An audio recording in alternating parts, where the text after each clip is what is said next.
Amen.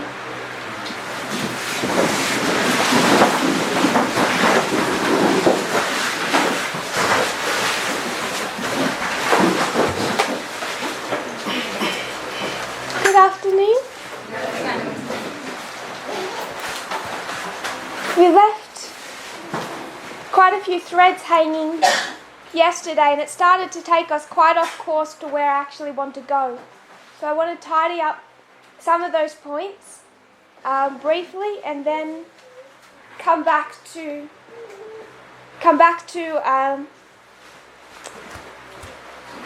the direction that I'm hoping these classes will take. So before we go back, I want to redraw our reform lines, because by the time you start adding information, people just get lost in that added information. So as we will review the lines, we will plot that onto them. I just want to briefly go over this point that we left yesterday about light. So when we talk about this repeating pattern that we've covered a few times, we have an opening up of a message or an unsealing.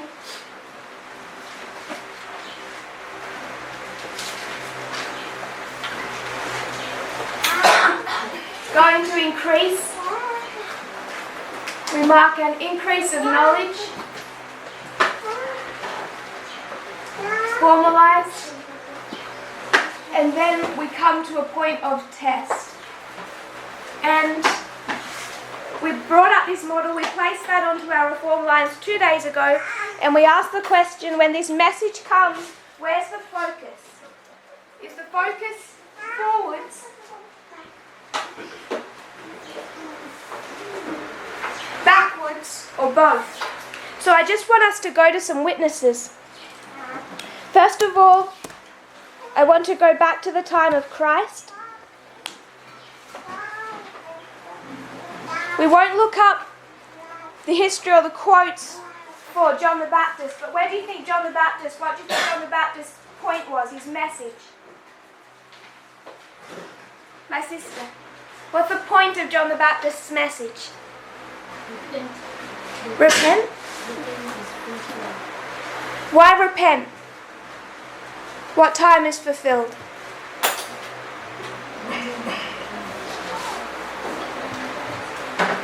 What's the point of John's message? What is he trying to convey to the people, to the Jewish nation?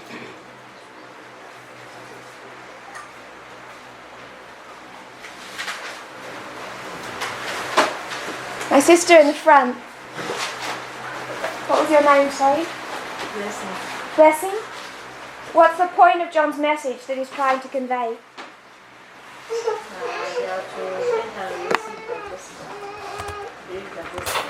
What's the gospel? In real life terms of what he's expecting to see, what he's telling the people. Kingdom of God is at hand.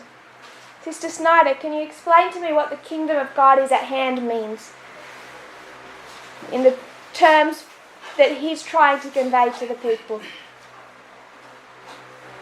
I think he was telling them that they're in the last period of the fulfillment of the 490. So they're in the last period of the fulfillment of the 490. So what should their attention be drawn to?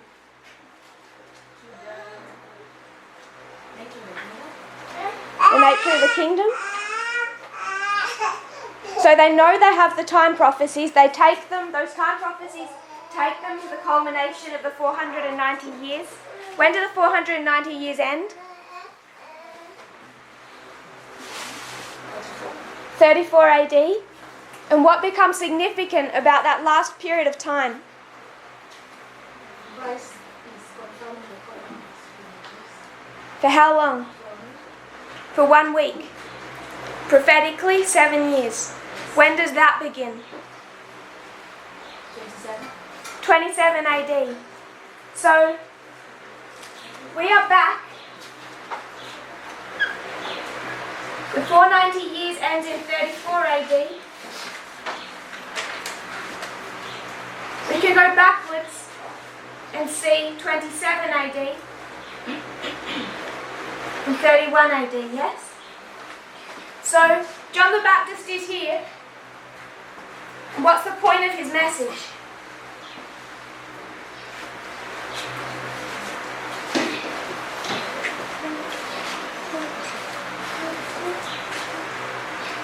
My sister.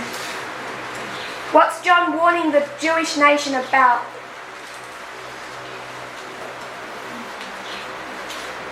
The fulfillment of the time. Fulfillment of the time? Which part?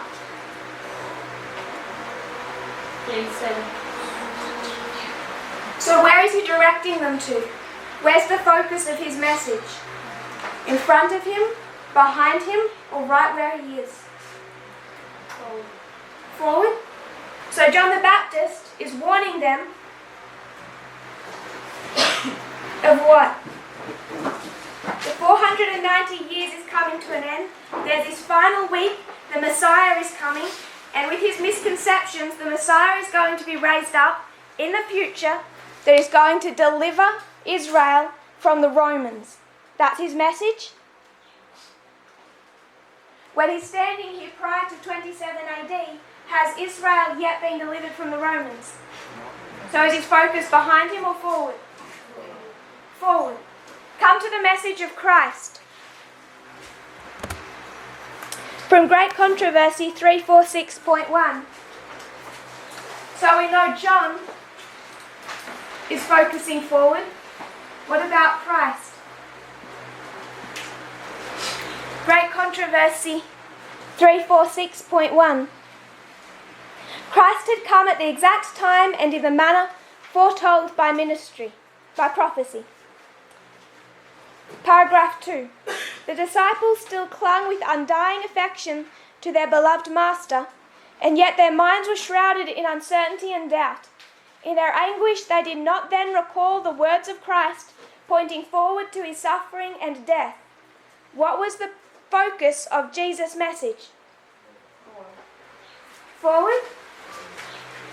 So John is pointing forward, saying the Messiah has arisen and he's going to, in the future, deliver us from the Romans. Christ is pointing forward and saying that's not really the nature of my kingdom. I'm not going to deliver you from the Romans, I'm going to die on the cross. So that's the focus of his parables, when he says over and over and over again, the kingdom of heaven is like a net. The kingdom of heaven is like a coin. The kingdom of heaven is like 10 virgins. He's trying to correct their misunderstandings about what this waymark looks like, which we would identify as the cross. So his message is focused backwards or forwards. William Miller has an increase of knowledge in 1818.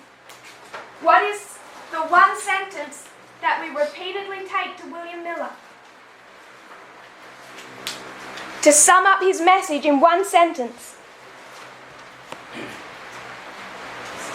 Sister Joy.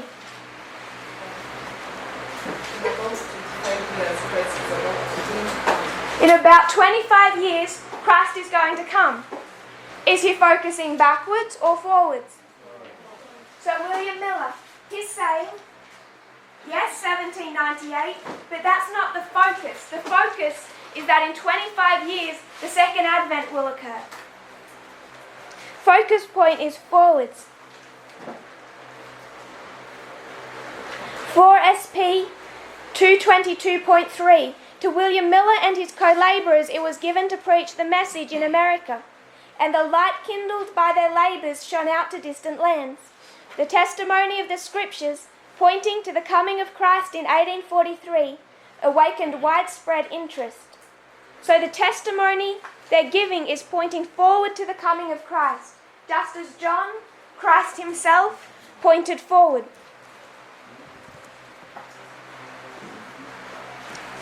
We went through William Miller. What about Samuel Snow? Boston, Concord, and then Exeter. What's his message? Brother Rogers. I'll write them on the board.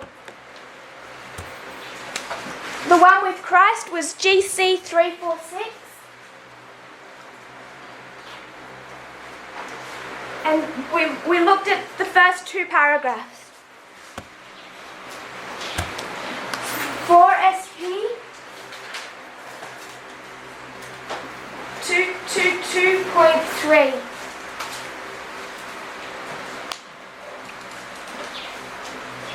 Samuel Snow comes in Boston.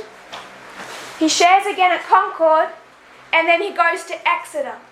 Do the people already know about 1798, 1840, April 19? What don't they know that Samuel Snow needs to tell them of? October 22. So the focus of his message is where?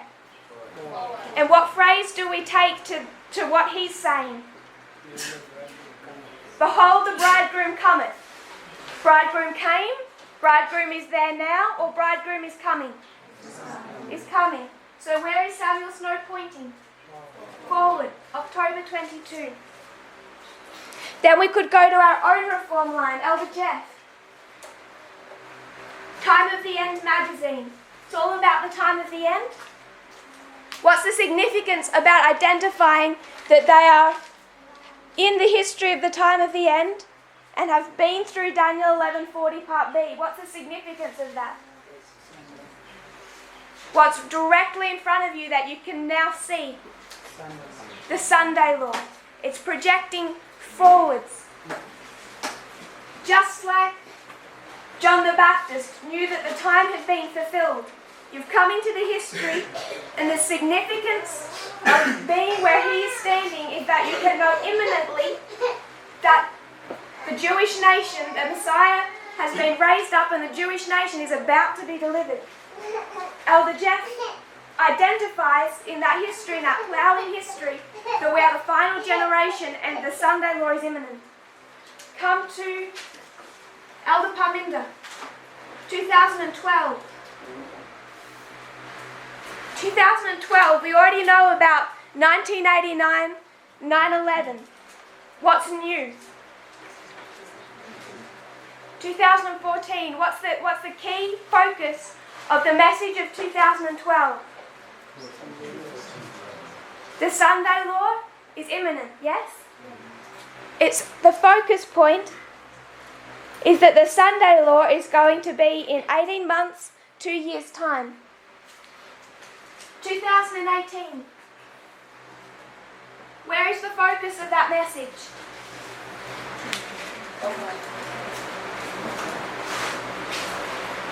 Christ is saying the cross. John doesn't have clarity on it. Christ refines it, says the cross. Miller says about 25 years. That's not refined. But he's pointing forward. Samuel Snow comes, he says October 22. Elder Jeff comes, it's vague, he says the Sunday law. Parminder comes, it's refined, 2014. 2018 comes, we're pointing to the close of probation. Just as did Christ, just as did Snow. We're pointing towards the close of our probation. Behold, the bridegroom cometh. That was the message of the midnight cry. So were we pointing forwards or backwards? Forwards. I want to give one other thought to this. This is Signs of the Times, March 25.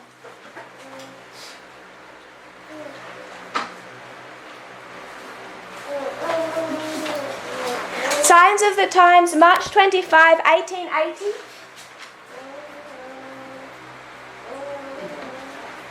Paragraph 5. She's talking about the Passover service. For those who haven't read it, where does the Passover point? Where's the focus of the Passover service?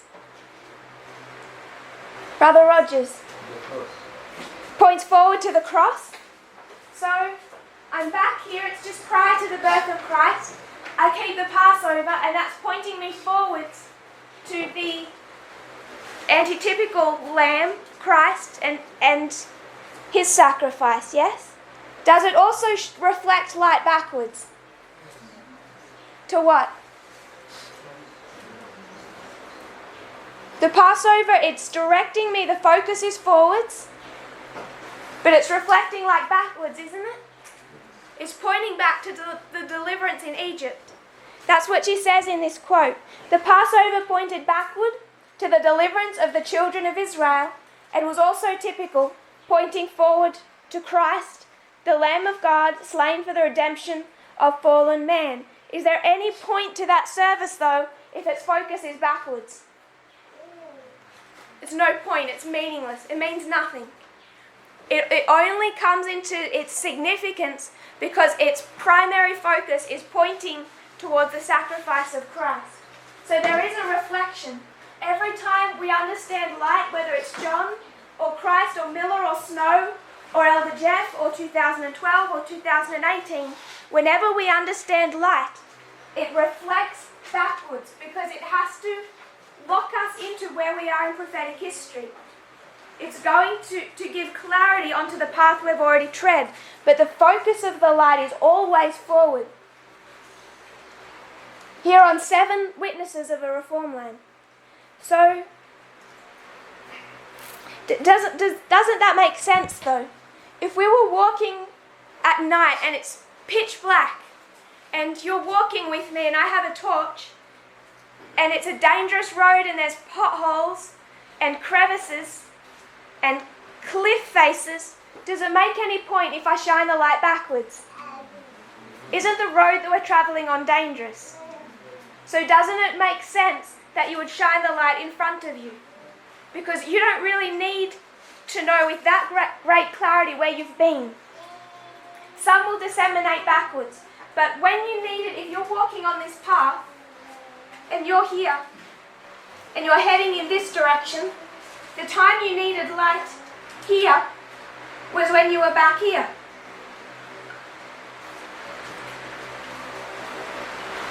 This light will reflect backwards. There is some reflection, but if you're walking along a path, a dangerous path, it makes sense that that light should be projecting forwards.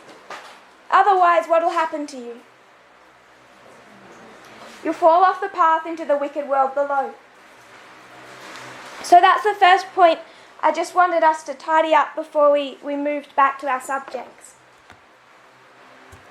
The second point I wanted to touch was just briefly reviewing our lines.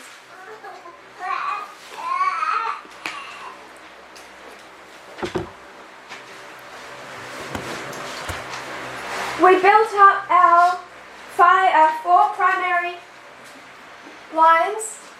We know we have 5 when we include the institutions, but these ones relate to people. The first group, the second group, the third group, priests, Levites, Nethnims, if we want to use those terms. We understand from Elder Parminder's class that there's many different terms you can apply. I just want to call them the first, the second, and the third. We understood that this is the model of agriculture, these 4 dispensations: ploughing, early rain, latter rain, and harvest. What we covered was the repeating pattern. A message is unsealed here, yes? It's going to swell until it is formalized. This is the same pattern that we do see from the Sunday law to the close of probation. And what history did we go to understand that? Millerite history. July 21st, Boston. August 1, Concord. August 15, Exeter, 1415. The 3 camp meetings of Millerite history. We identified that is a repeating pattern we find within all of our dispensations. So if we have a dispensation from 9/11 to the Sunday law, what do you expect to see? In the early reign of the 144,000, you must have a message that is going to swell from Boston to Concord to Exeter. And Concord is 2019, Exeter is 2021.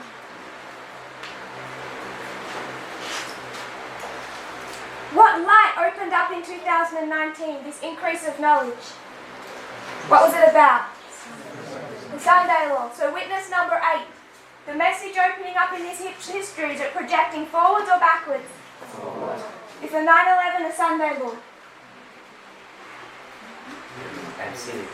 Is 9/11 a Sunday law? Does anyone say yes? Sunday law for whom? It's not a Sunday law. It's not a Sunday law for a priest, a Levite, or a Nethnim, or 144,000. So can it be a Sunday law? No. So if this light, this increase of knowledge is about a Sunday law, is it projecting forwards or backwards? Forwards. That doesn't mean that in this light we don't have a better understanding of the path we've already trod. But the focus is forwards, because it has to prepare us for this waymark. What's the point of studying for a test that's behind you? The test is in front of you, therefore the information received must prepare you, must focus on the test you're yet to sit. So Concord and Exeter, 2019-2021. And we identified that from this model of 144,000, we have ploughing, early rain, latter rain, harvest. How many primary waymarks? 5 primary waymarks. 5 primary waymarks separating 4 dispensations. The easiest way to remember our reform lines is just the hand. We brought that down to the priests. It's an increase of knowledge, formalization, test in the ploughing, the early rain, in the latter rain, and the harvest. The story is consistent. What waymark begins the outpouring of the latter rain?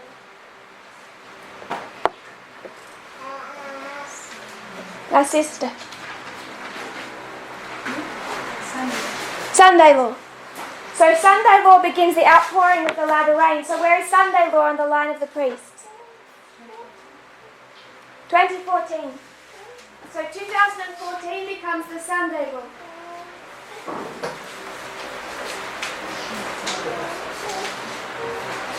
Begins the outpouring of the latter rain.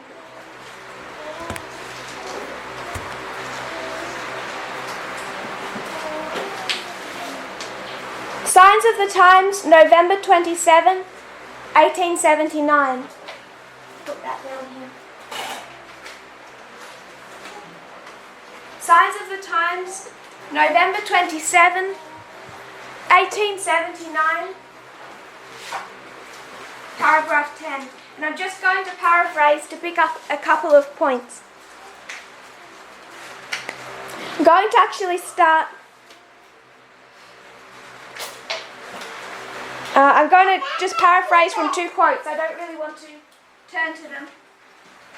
Spirit of Prophecy, Volume 4, 422.1.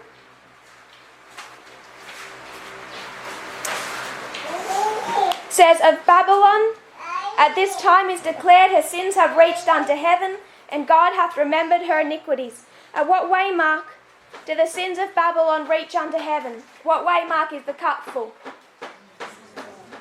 Sunday law. What reform, what line demonstrates that? 144,000? I'm looking for another story. Brother at the back. Sorry? 1888 history? I'm looking for a line that shows that the cup is full at the Sunday law. This waymark. Spiritual Gifts, Volume 1. What do you take from that? Because we talk about the sense of Babylon, she uses this symbol of a cup being full. We talk about the sense of Babylon. Yes, that's a good one to go to the sins of Babylon, because it's talking about the sins of Babylon directly in this sentence. The one I was thinking of was Acts 27. When the cup is full, what happens to the ship? Shipwrecked. And when the cup of the United States is full, we're dealing with an institution, yes? So the institution is shipwrecked. She has filled up the measure of her guilt, and destruction is about to fall upon her.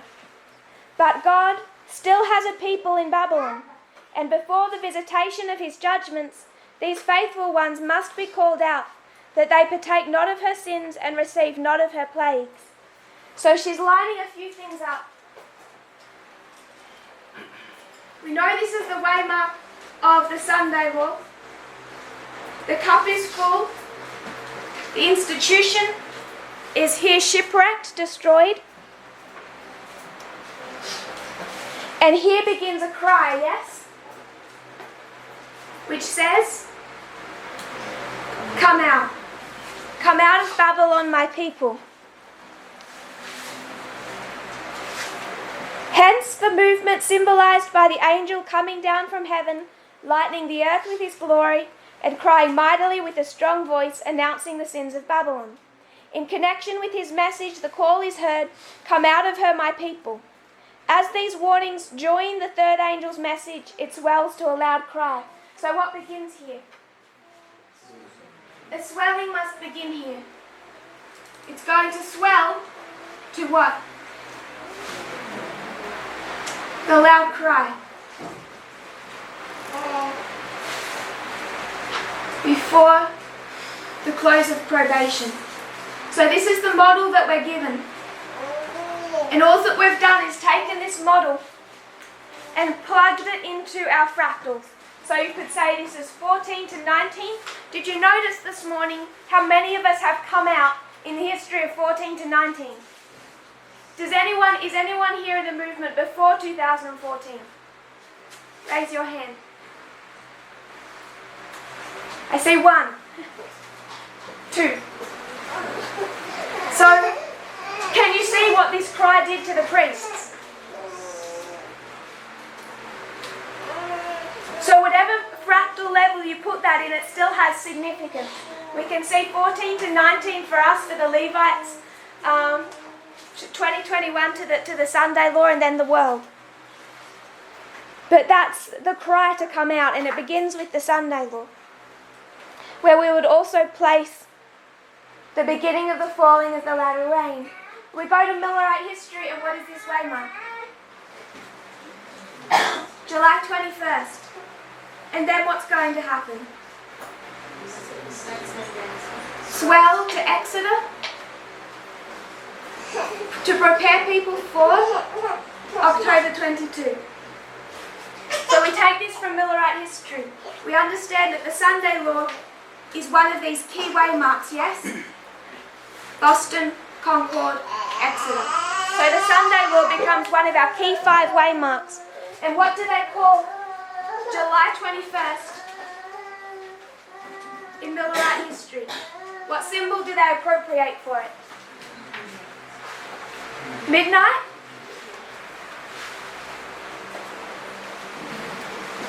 Or midway? My sister, where do they get midnight from? Why do they call July 21st midnight?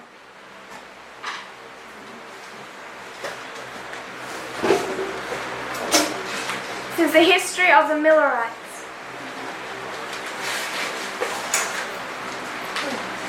In the pink. Yes. Sorry? Matthew 25. The parable of the 10 virgins. So they see that in the parable the cry begins at midnight. And they see July 21st is midway between April 19 and October 22. So that's their modelling. So when we take it to 2014 or these waymarks, we see it has the symbology of midnight and midway. And where does it come in our hand?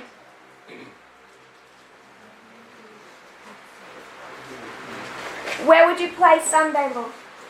Every line. Always the midpoint. Always midway. It's helpful to remember it.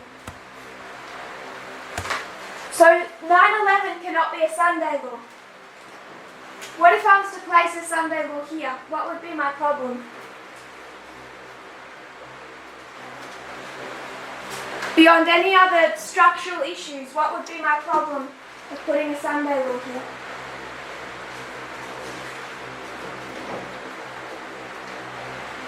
First repeat. My brother? I said the first repeat. I didn't take. If I was to say, I think this waymark is a Sunday law, what's my problem?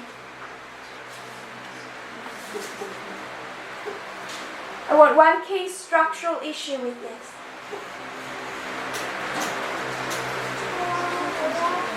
My sister. Which line would you be using if you put there so that Just this one. and then it means you are bringing 2014 that side, or it means you have cut the line short, of which you have ignored the increase of knowledge, you have excluded it.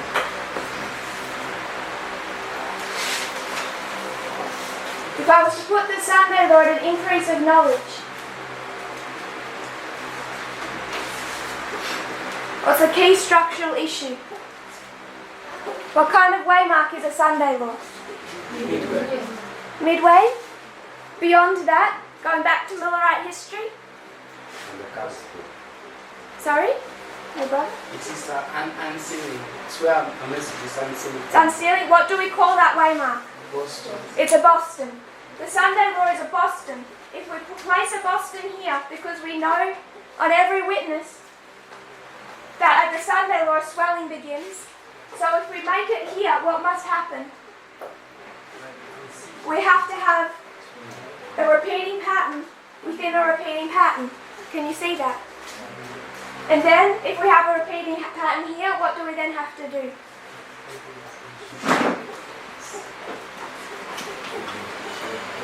In every dispensation, then, between dispensations, we must introduce two new waymarks. So between 2018 and 2019, we need a concord and an exeter. Can we see that? It begins a swelling that swells to the increase of knowledge and then to a formalization.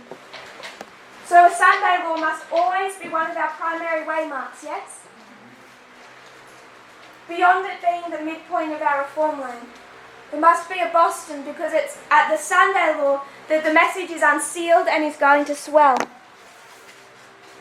So I want us to solidify in our minds where we place the Sunday law without going to all of the quotes.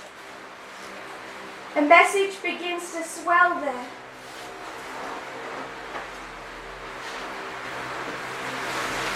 Just as in July 21st. So we spoke of this repeating pattern. 1989, 9/11, 2014, 2019 are all Boston waymarks. They're all the opening up of a specific message for that time. So the specific message for here, Daniel 11:40 to 45, reform lines. Here it's time setting, it's built upon this message.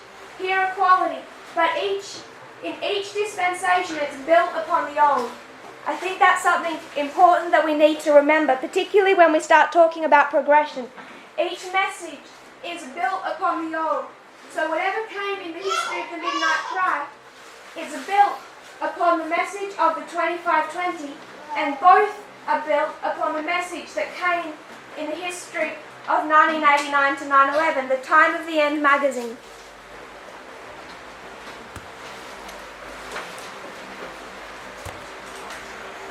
In each of these messages, of these four dispensations, we identified two streams of information.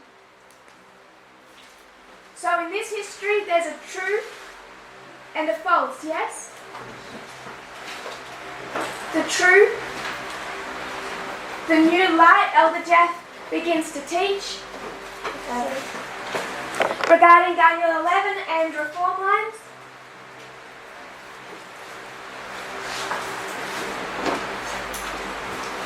And the false? What's the false message?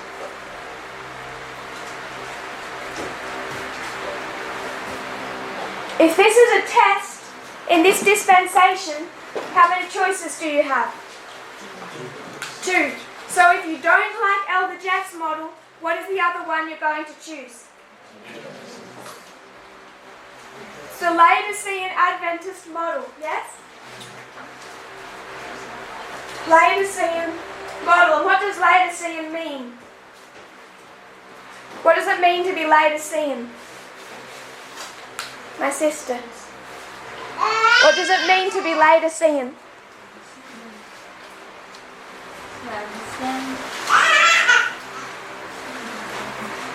Being blind. Blind? Anyone else? What does it mean to be Laodicean? Brother Willie. People in the judgment. Sorry? Saying Laodicean means you are under judgment. Under judgment? Brother Rogers, your hand? To be Laodicean means to people who have got into the theological concepts of the papers and apostles of the Testament. So, when we go to those chapters of Ellen White, when she's dealing with the Laodicean condition, she talks about spiritualism. That's the trap the world fell into. What does she call the trap that the church fell into? Sorry? Covetousness. And what's another word we use for covetousness? Worldliness. So I just want us to identify the Laodicean condition equals worldliness. So you have that vision and they're on the path. And what happens when they fall off the path? They fall into the wicked world below. So that wicked world, what does it mean? It's worldliness, covetousness. They fall into the Laodicean condition, yes? When you fall off the path into worldliness, it doesn't mean that you somehow become immoral. It means you fall into the Laodicean condition, worldliness or covetousness. 9/11 to 2014, the understanding of time setting. There is a true message that points us forward to 2014, yes? If you don't like that message, what do we take? The church's understanding, and not just the church's understanding, Elder Jeff's understanding. And what was his understanding built on? What was the problem with his understanding? Brother Rogers. Built on Laodicean concepts. Laodicean concepts, and why? Why does that become important with time?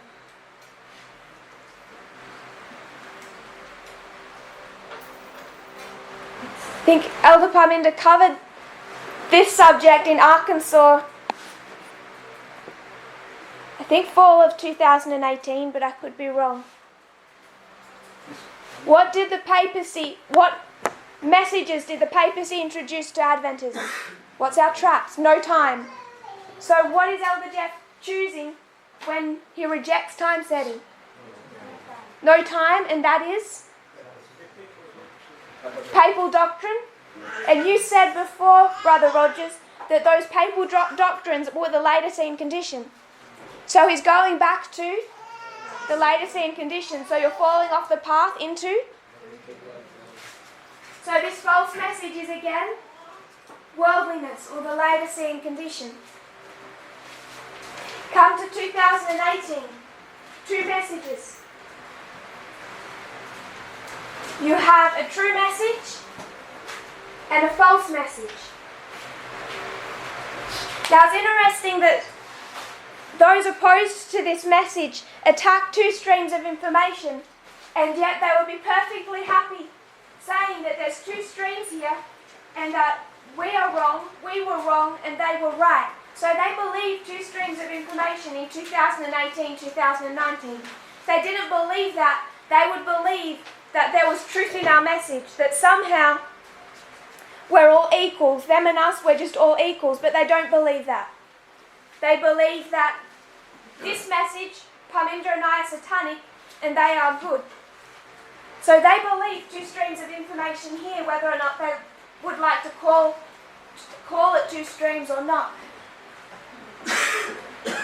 So if pushed into a corner and forced to be honest, both of us agree with two streams in 2018, but we disagree about which side is right and which side is wrong.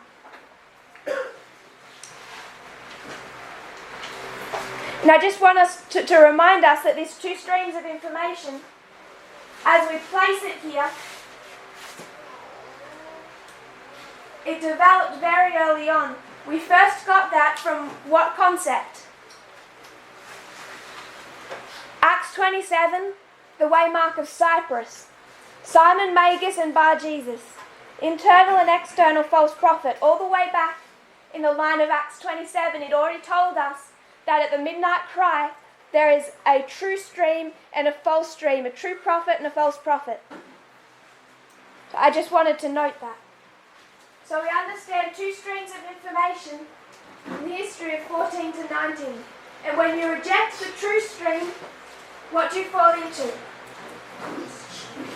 What do you accept? It's a Laodicean methodology and a Laodicean message. And it's worldliness. What currently would you define as the worldliness issue in the United States?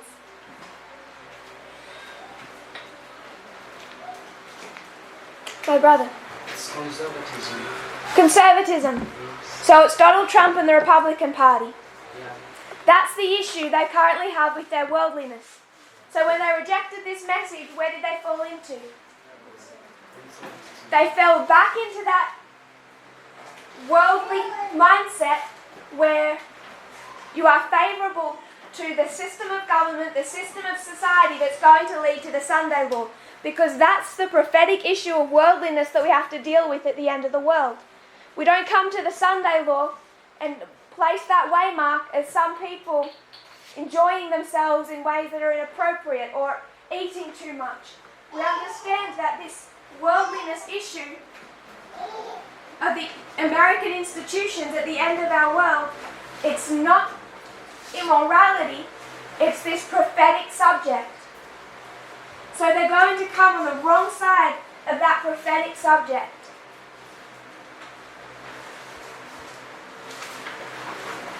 We understand the same thing must exist in the dispensation of our harvest.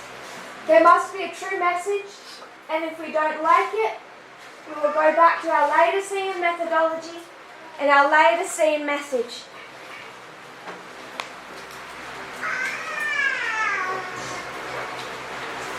I don't think anyone had much of a problem with that. When did people have a problem? What created the problem? My sister, the pink vest, pink and white. No one really has a problem with this. In fact, all of this. What didn't people like? What don't they like?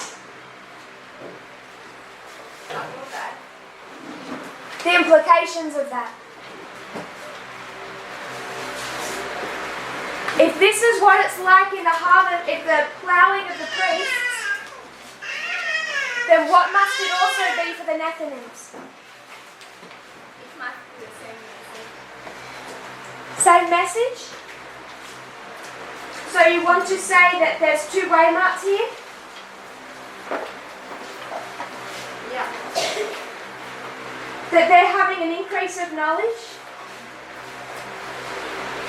And you would say that there's a test? And if there's a test, how many choices do you have? And one must be true, and one must be false. This is what gave people heartburn. Why does this give people heartburn?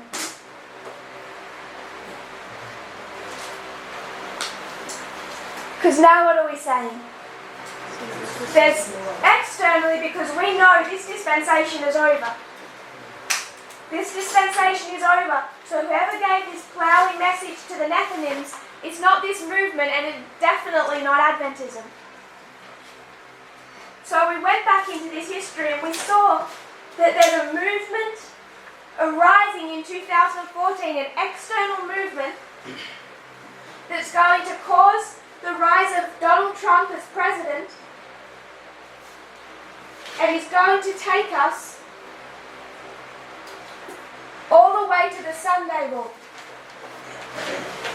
And this is Trump, it's the Republican Party, and it's conservative evangelicals. All in union. This is the implications of this. Sometimes when we do a pattern on our lines, it itself doesn't seem to shake people. It's only when you sit down and you think about the implications of that people start to get heartburn. And this was the issue. It's no problem with there being a true and false message in this history of testing, a true and false answer. For the Nethnims, they must have a true and false answer here, because this is their ploughing. And you know that if you rejected the Time of the End magazine, you get down to 2019, and have you had any hope in that history? No. So down here in their ploughing, if they've rejected whatever they're meant to see and accept, do they have any hope at some level? No. We're comparing and contrasting our own reform lines. They must also be ploughed in anticipation of sowing and early rain. So it's this model where we understood that there's true and false in the history of the ploughing of the Nethnims. So we just mentioned briefly, we just touched on two messages, two documentaries/movies that were released in 2018. And I just want to remind us of that. Can anyone remember one of them? My sister. Anyone else? There's something released in 2018, my brother in the blue. Sorry? There is Fahrenheit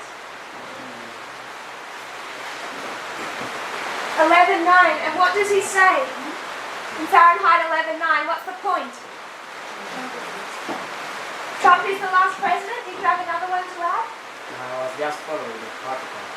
Sorry? I was just following the rules of putting up the own. So there is one. It's on Trump equals the last. I know that he still, it's kind of like climate change. They're still hopeful they'll get him out. But what he's saying is if there's no change, he's the last president of the United States. He also compares Trump to who? My sister?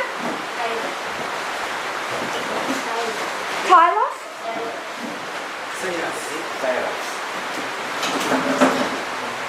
This is Michael Moore. Michael Moore doesn't compare him to Cyrus. People do, but that's the other side of the equation. Who does Trump compare? Who does Michael Moore compare Trump to? Hitler. Is that prophetically accurate? So this is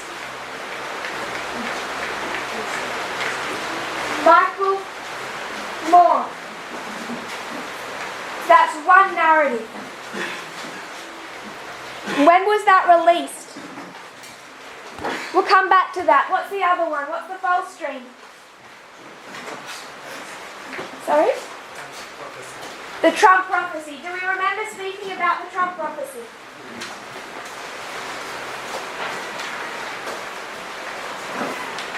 Just going to read a little about it.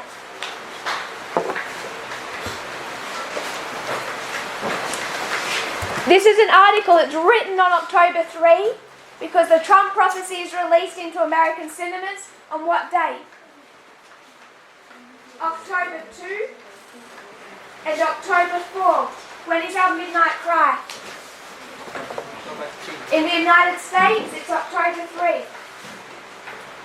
3. So this documentary movie is released October 2, October 3. This is an article written in The Guardian. I'll write it here so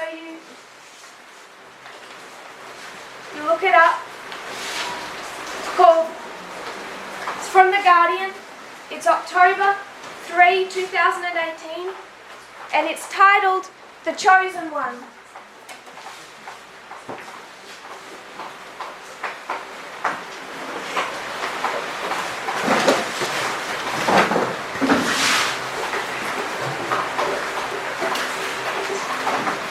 The new film that claims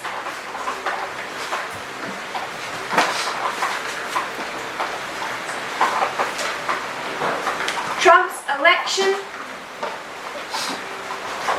was an act of God.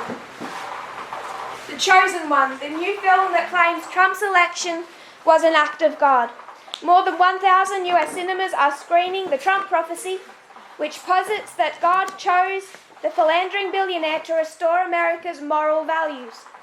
Pastors from Nevada prayed with Donald Trump during a visit to Las Vegas in October of 2016. Plenty of moviegoers in Lynchburg, Virginia heaped praise on the movie.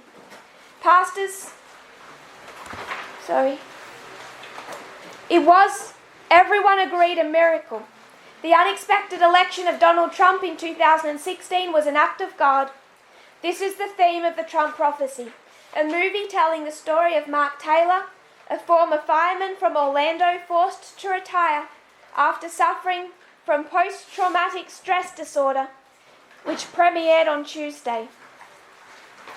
Between graphic nightmares featuring demonic monsters and hellish flames, Taylor received a message from God in April 2011 while he was watching television. He clicked onto an interview with Donald Trump and he heard a voice from God saying, "You are hearing the voice of the next president." And so it came to pass, although it took another 5 years and a national prayer campaign, Taylor wrote a book, The Trump Prophecies. And this is the book that led to that prayer campaign. The belief that Trump's election was God's divine will is shared by others.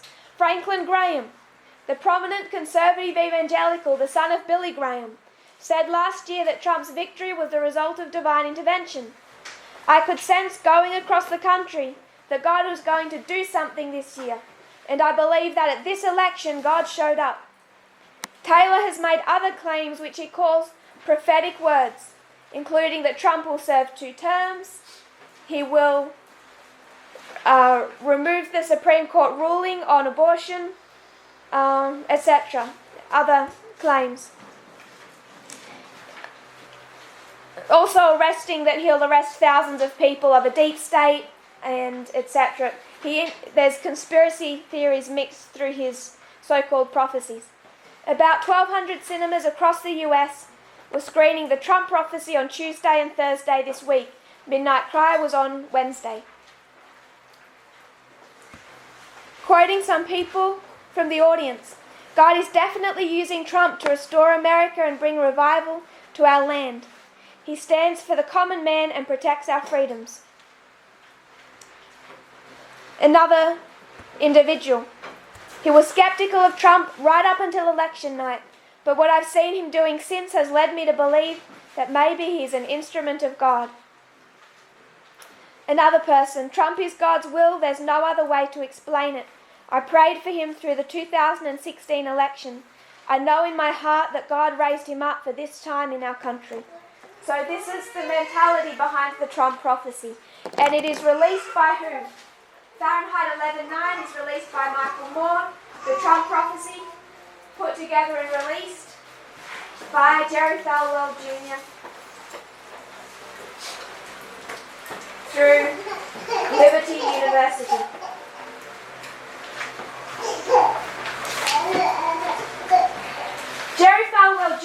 we take him back to? We go back to his father and we go back to 1989, yes? 79 to 89. Michael Moore, when was his first documentary released?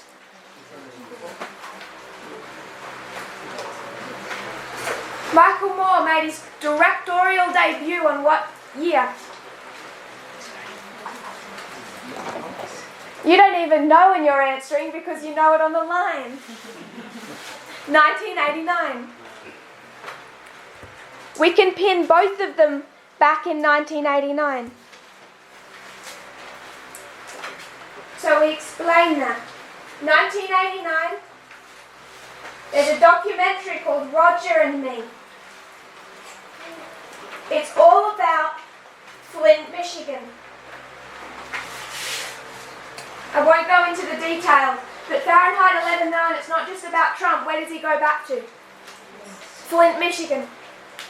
1989 is his first directorial debut. Who's born in 1989 if you've been following the political situation? Alexandra Ocasio-Cortez. What did she do in 2018? When was she born in 1989? What day? October 13. We mark October 3, Midnight Cry in the United States, October 13, Midnight Cry in Europe.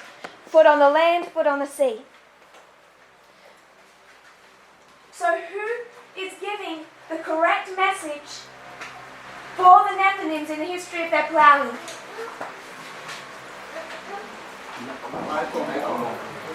We could speak about others. We talk about CNN, Washington Post, those news articles. But if we want to highlight an individual, it's Michael Moore, yes? Yes. And it's when is his documentary released? Late September, just as the school in Arkansas is beginning, releases in late September, runs through October. So they're airing at the same point in time. Not beginning on the same day, off by a couple of weeks. Late September, Fahrenheit 11/9, October 2 begins the Trump prophecy.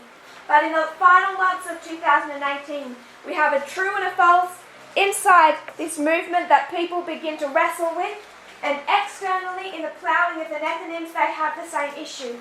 Now, a sister came up to me during the break and she had a question that I said we would address in the class. And if I've misunderstood her question or her thought, if she could either speak up now or come to me afterwards.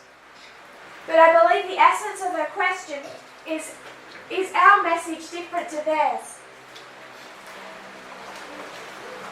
Essentially, is there a difference between what was said in our Midnight Cry message and what was said in Fahrenheit 11/9?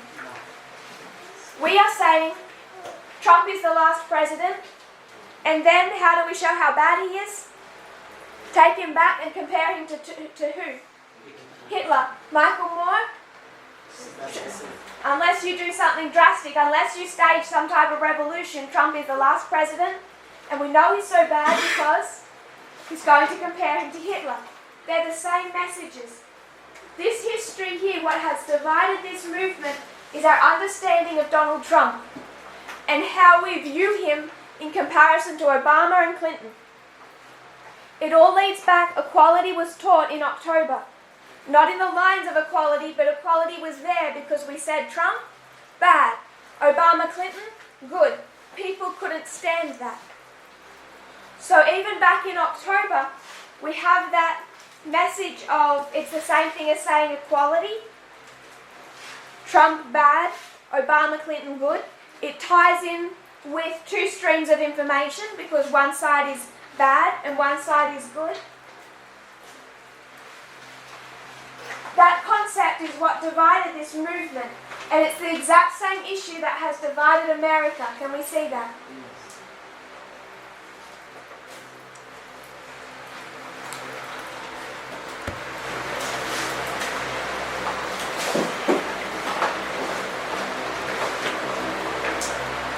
I just want to place 1989. Michael Moore does a documentary focusing on Flint, Michigan. In 2018, he's going to do another documentary It focuses on Flint, Michigan. The reason that he believes that there is something, he wants to tie Flint, Michigan into this documentary that's on Trump, is because there was a crisis, a water crisis in Flint, Michigan that he believes caused or aided the election of Donald Trump. When was that crisis in Flint, Michigan that helped lead to the rise of Donald Trump? Brother Rogers, don't go off what you know, go off the line. Where do you think it was? There's a crisis. You know Flint, Michigan, you can tie it to 1989. You know he's talking about it in 2018. Because back here there's a crisis in Flint, Michigan that he believes led to the rise of Donald Trump. When was the crisis in Flint, Michigan? Do you have to know the history?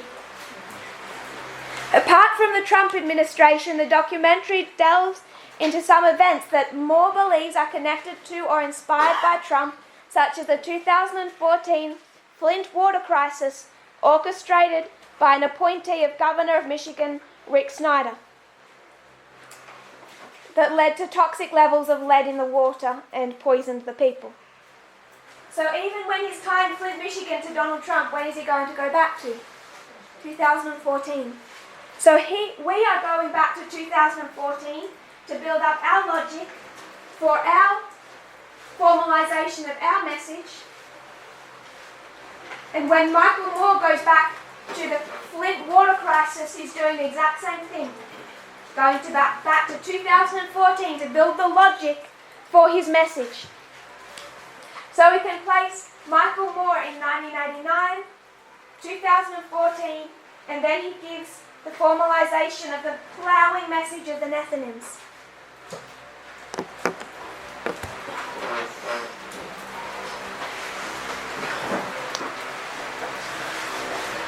We're due to close, so I just want to add one other element, one other thought to these lines. When we talk about 1989, do we teach that we should have been prepared for the time of the end? So that's something that we teach. What was meant to warn us? What external events were meant to warn us? The Afghanistan war? We're all okay with that? When did that begin?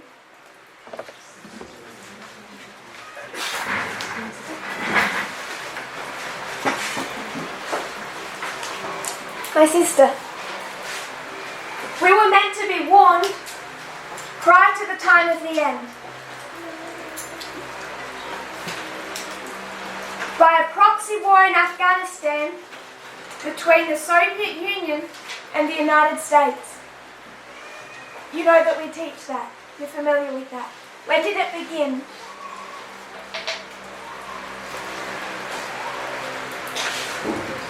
Just to see we're all familiar with that logic. There was key events that could have warned us of the history we were coming to. 1979. This is the 10-year history of the Afghanistan proxy war. 10-year history also of something else. What is that? Moral majority.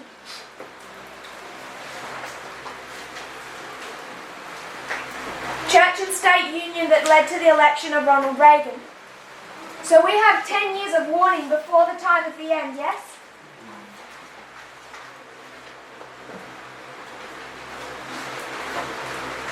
So when we come, we know that that's the line of 144,000, but the priests are identical. We take them back to 1979. For the priests, the first group called, you know that we have this 10 years. So the Levites, what must they have? I won't spend as much time on that, but when does it take you back to? 1991. Were there significant external events in 1991? Yes. such as collapse of the Soviet Union, release of the World Wide Web. There's significant external events. Nethnims. When are they meant to start being stirred up? Warned. My brother. 2004.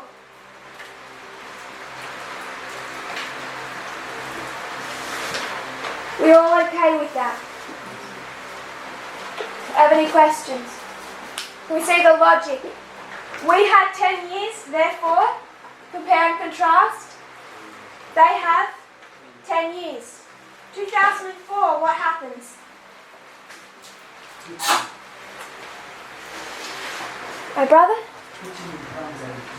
Putin becomes a dictator. More than any other date, this is when an external source, as far as I've seen, would mark Vladimir Putin as a dictator. So if you want to talk about the resurrection of the King of the South, I know it's progressive. The 2004 is a key waymark. There's a crisis, a terrorist attack inside Russia that he uses as an excuse to take over local governments, to postpone elections, to cancel elections. And he takes a vice-like grip on the electoral process, local electoral process inside Russia in 2004. What else? Can we think of anything else in 2004? David.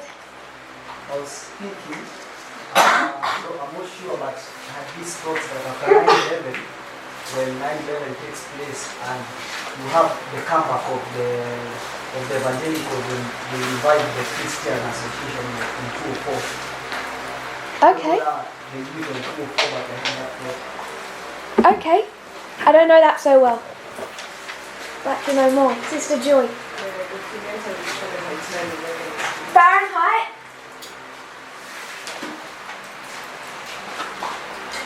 "9/11" documentary is released in 2004. So what is meant to stir up the Nethnims? What are they meant to see? Who did that work?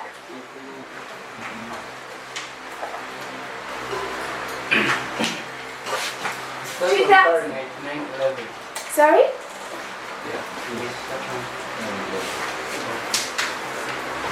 2001, we have the terrorist attack. 2003, the war in Iraq. 2004, Michael Moore takes those events, the Iraq War, September 11 attacks, corruption within the Republican Party itself, and the George Bush administration, and he collates it into a documentary, Fahrenheit 9/11. So the Nethnims are required to see what? They're already required to see from 2004 the issue with the Iraq War, and when I say that, we're out of time, so I won't go into detail, but I'd like us to think about America as a dictatorship. The New World Order that started happening under George Bush, his father. This concept of America as a global policeman and a dictatorship. 2003, the war in Iraq was illegal. They did not have the permission of the UN Security Council to invade Iraq. So they go against the UN in the Iraq war. It's an illegal war. And the Nethnims, if they're going to be prepared for what comes after and the rise of Donald Trump, there are elements already developed in 2004 through Michael Moore, Fahrenheit 9/11 that should prepare them for that. Already prepare them for the state of the Republican Party and how the United States acts in wartime. And what George Bush did in Iraq, how is Donald Trump currently acting towards Iraq and Iran? Same pattern of behavior, same mindset. So 2004, they have this 10-year history where they're meant to start being warned about what is coming. And this is all external events, yes?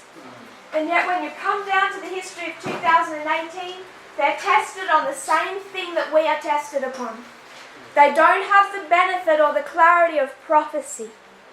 but they're tested upon the same thing. Who is Donald Trump? Who is Obama and Clinton? What do they represent?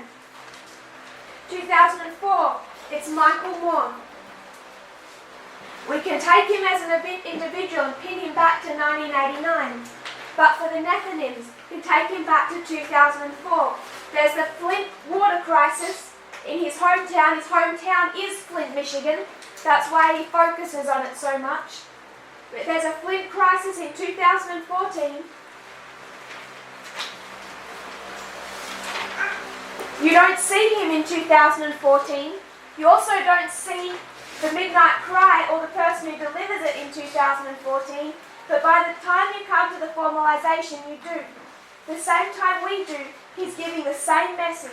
Donald Trump, dictator, similarities to Nazi Germany, Adolf Hitler. There is a false message, yes? False message is identifying Donald Trump as a different type of model. Both sides are religious. Is Michael Moore religious?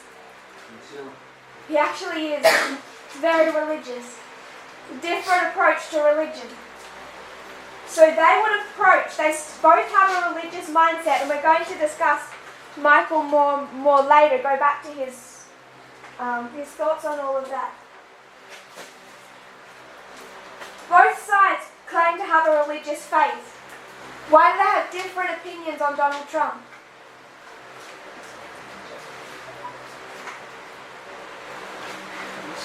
One sees Donald Trump and they compare him to Hitler. The other side sees Donald Trump and compares him to who? Our sister said who earlier? Cyrus. So Michael Moore is going to see Trump and say Hitler. Jerry Falwell is going to see Trump and say Cyrus. They both have a religious background and mindset, but they approach the situation differently. And when we come into this movement, into the internal, there's some people, as one group saying Trump, Hitler, and there's the other side saying they're all a bit the same, but what they're essentially saying is Clinton would have done the same thing as Trump, so why do we have Trump? That's who God chose. The same mentality. And as they have come further and further from this movement in rejection of this message, they have allied themselves more and more with Trump's policies and with the Republican Party and with conservative conspiracy theories. Fallen from the path to the wicked world below. So this up here looks really mild and innocent. No one has a problem with that. You take this, 79, 89, a stirring up, messengers, formalization of their message, plowing time. Take all of that from the line of the priest and it's all innocent. You take that to the Nethnims and for many people it suddenly becomes toxic because of the implications of it. That's where this movement divided. So when we come back tomorrow, we will review this, make a couple of other points about our reform lines, and then I want us to come back to the question about raffia. If you kneel with me, we'll close in prayer.